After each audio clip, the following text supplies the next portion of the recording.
Bismillahirrahmanirrahim. Assalamualaikum warahmatullahi wabarakatuh. Perkenalkan, nama saya Sintia Dewi dari kelas D3 Kebidanan 33, NIM 3272240180008. Di sini saya akan menjelaskan sedikit tentang sistematika karya tulis ilmiah.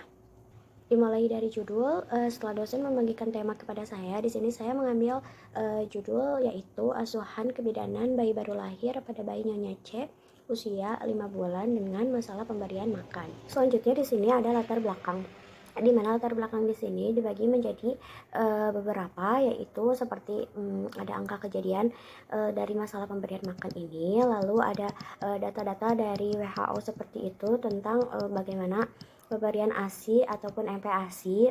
Lalu di sini pun ada pengaruh apa saja yang dapat mempengaruhi dari masalah pemberian makan ini. Lalu di sini ada pun seperti kejadian-kejadian apa saja yang terjadi pada masalah pemberian makan ini. Selanjutnya di sini pun ada seperti apa yang dapat terjadi jika terjadinya masalah pemberian makan ini, seperti kejadian infeksi saluran pencernaan atau pernafasan, seperti itu contohnya. Lalu di sini pun bagaimana cara tumbuh kembang yang optimal dari masalah pemberian makan ini. Adapun di sini ketika usia dari 0 sampai 24 bulan ini bisa dikatakan periode emas, dan itu mengapa bisa dikatakan seperti itu. Lalu di sini pun ada mengenai pengetahuan tentang gizi yang dibutuhkan untuk memenuhi kebutuhan gizi dari bayi ini itu seperti apa, dan kesulitan makan ini ataupun masalah pemberian makan ini jika tidak segera ditangani akan seperti apa. Lalu adanya peran bidan dan adanya upaya. Adapun di sini yaitu rumusan masalah. Rumusan masalah di sini yaitu seperti yang pertama, apa itu yang dimaksud dengan masalah pemberian makan. Lalu yang kedua, bagaimana cara mengatasi atau cara penanganannya. Yang ketiga yaitu apa saja faktor dari masalah pemberian makan. Lalu yang keempat, upaya atau peranan bidan itu seperti apa dalam masalah pemberian makan ini. Lalu selanjutnya ada tujuan dari pembuatan karya tulis ilmiah ini. Yang pertama, adanya tujuan umum, yaitu mampu memberikan asuhan kebidanan yang sesuai dengan standar asuhan kebidanan. Lalu adapun tujuan khususnya, yaitu satu, mampu melakukan pengkajian data subjektif pada asuhan kebidanan bayi baru lahir pada bayi Nyonya C usia 5 bulan dengan masalah pemberian makan. Lalu selanjutnya ada mampu melakukan pengkajian secara objektif pada asuhan kebidanan bayi baru lahir pada bayi Nyonya C usia 5 bulan dengan masalah pemberian makan.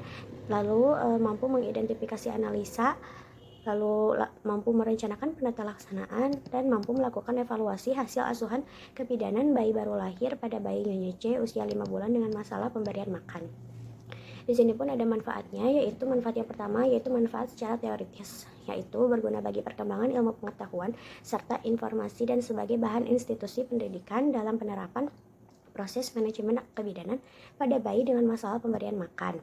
Lalu ada manfaat secara praktis. Yang pertama, untuk bagi bidan diharapkan dapat dijadikan sebagai bahan masukan agar lebih meningkatkan mutu pelayanan dalam memberikan asuhan kebidanan pada bayi dengan masalah pemberian makan. Lalu untuk bagi penulis, yaitu seperti meningkatkan pemahaman, menambah pengalaman, dan menerapkan ilmu secara langsung mengenai asuhan kebidanan pada bayi baru lahir dengan masalah pemberian makan. Nah, selanjutnya di sini ada pun metode dari karya tulis ilmiah ini, yaitu saya mengambil dari beberapa jurnal. Diantaranya ada jurnal yang membahas mengenai pemberian konseling atau penyuluhan kepada ibu dengan bayinya yang terkena masalah pemberian makan. Contoh konseling ini dimana seperti bidan memberikan konseling berupa memberikan leaflet seperti itu yang berisi mengenai pemberian ASI dan MPASI. Seperti ASI itu kapan diberikan, lalu berapa jam sekali atau per hari, dan MPASI itu bagaimana, cara pembuatannya juga seperti apa, dan diberikannya pada saat usia berapa. Mungkin cukup yang dapat saya sampaikan, kurang lebihnya saya mohon dimaafkan. Terima kasih atas perhatiannya. Wassalamualaikum warahmatullahi wabarakatuh.